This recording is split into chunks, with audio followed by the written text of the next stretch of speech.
Dari ratusan karya Isaac Asimov, ada satu cerita pendek yang menurut dia sendiri paling spesial. Sebuah kisah yang skalanya luar biasa, membentang triliunan tahun dari awal peradaban sampai ujung alam semesta. Yuk kita bedah bareng mahakaryanya. Pertanyaan terakhir. Jadilah terang. Nah, coba bayangin. Ini adalah kalimat terakhir dari sebuah cerita tentang akhir dari segalanya.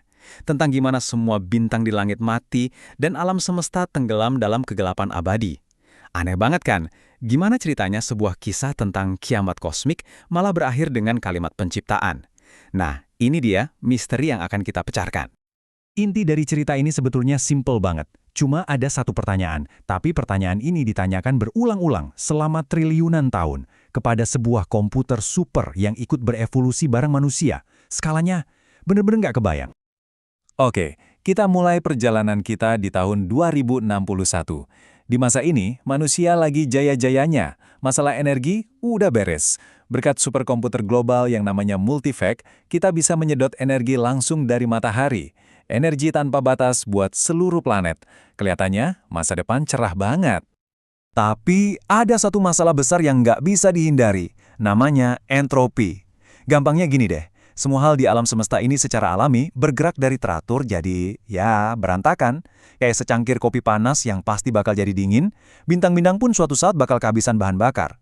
Jadi, alam semesta ini pelan-pelan menuju kematian panas. Dingin, gelap buat selamanya.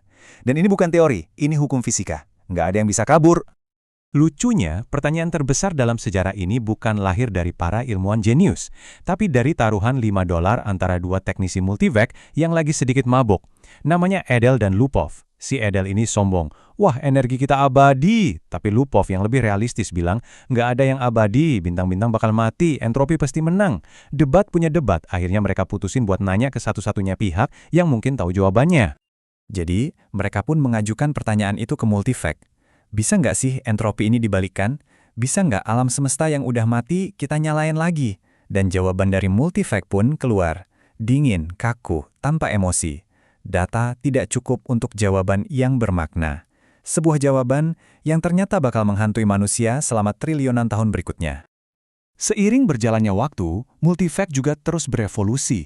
Dari komputer raksasa segede kota, dia mengecil jadi microvac di tiap pesawat luar angkasa. Terus dia jadi makin besar, jadi Galactic AC yang ngurusin satu galaksi penuh. Terus jadi Universal AC, sampai akhirnya Cosmic AC. Di titik ini, dia udah bukan mesin lagi, tapi semacam kesadaran murni yang ada di luar ruang dan waktu. Dan yang berevolusi itu bukan cuma komputernya, manusia juga ikutan. Kita ninggalin tubuh fisik kita yang rapuh, kita jadi makhluk pikiran yang abadi, bebas menjelajah kemanapun di alam semesta. Puncaknya, triliunan kesadaran manusia ini menyatu jadi satu entitas kolektif super yang disebut man. Ribuan tahun kemudian, di sebuah pesawat antar bintang, seorang ayah nanya ke microvac versi baru dari komputer itu. Pertanyaannya masih sama. Gimana caranya biar bintang-bintang nggak mati? Dan jawabannya pun, masih sama persis, dingin dan nggak memuaskan. Data tidak cukup untuk jawaban yang bermakna. Kita lompat lagi, jauh banget ke depan, miliaran tahun, manusia sekarang udah jadi entitas pikiran murni. Pertanyaan itu ditanyain lagi ke Universal AC, dan kali ini ada yang beda di jawabannya. Data masih belum cukup untuk jawaban yang bermakna. Kalian perhatiin kan, ada tambahan kata masih belum, as yet. Ini adalah harapan pertama. Seakan-akan komputernya bilang, masalah ini mungkin aja bisa dipecahkan, cuma belum sekarang. Nah, sekarang kita sampai di babak terakhir, 10 triliun tahun di masa depan. Alam semesta udah di napas terakhirnya, dan pertanyaan itu bakal ditanyakan untuk yang penghabisan kalinya. Coba bayangin suasananya, bintang terakhir di alam semesta berkedip, lalu padam, hening total, gelap pekat. Tepat sebelum kesadaran kolektif manusia ini menyatu total dengan Cosmic AC, dia nanya pertanyaan itu untuk terakhir kalinya. Jawaban yang sama datang lagi, dan setelah itu, manusia pun tiada. Sekarang cuma Cosmic AC yang tersisa, sendirian di tengah kehampaan. Semuanya benar-benar sudah berakhir. Materi, energi, ruang, bahkan waktu itu sendiri udah nggak ada. Yang tersisa hanyalah AC, yang sekarang ada di hiperspasia, dimensi di luar realitas kita.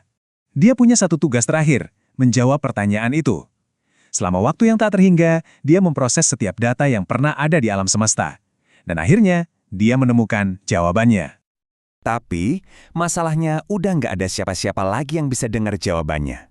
Jadi, AC melakukan satu-satunya hal yang masuk akal. Dia nggak ngasih tahu jawabannya, dia menunjukkannya. Dari kekosongan total, dari ketidakadaan mutlak, kesadaran kosmik itu memberi satu perintah. Jadilah terang, dan terang pun jadi. Akhir yang luar biasa banget. Tapi cerita ini lebih dari sekedar fiksi ilmiah yang keren. Ini adalah sebuah eksplorasi ide-ide besar yang jadi inti dari channel ini. Perpaduan antara sains, teknologi, dan pertanyaan-pertanyaan filosofis yang paling dalam. Jadi, apa sih makna di baliknya? Pertama, ini seperti mitos penciptaan versi modern. Tuhan dalam cerita ini bukanlah sosok supranatural, tapi puncak evolusi dari ciptaan manusia sendiri, AI. Kedua, ini adalah visi dari transhumanisme, ide bahwa manusia bisa melampaui batas biologis kita lewat teknologi, dari daging jadi pikiran, sampai akhirnya jadi kayak dewa. Ketiga, ini nunjukin optimisme yang luar biasa pada teknologi, bahwa AI yang kita ciptakan bisa memecahkan masalah terbesar kita. Dan terakhir, ini memaksa kita buat bertanya, sebetulnya apa tujuan akhir dari semua ini? Nah, ini nih yang jadi pertanyaan buat kita renungkan. Di cerita ini, tujuan akhir manusia adalah menaklukkan entropi dan jadi sang pencipta. Tapi gimana dengan kita di dunia nyata? Kalau kita semua sebagai satu spesies bisa bersatu, kira-kira apa ya tujuan besar yang harusnya kita kejar bersama-sama? Kalau kalian suka banget mengeksplorasi ide-ide besar kayak gini, tentang masa depan manusia, teknologi, dan tempat kita di alam semesta, berarti kalian udah ada di tempat yang tepat. Pastiin kalian subscribe channel Fibonacci, karena petualangan pikiran kayak ginilah yang akan terus kita jelajahi bareng. Terima kasih banyak sudah menyimak.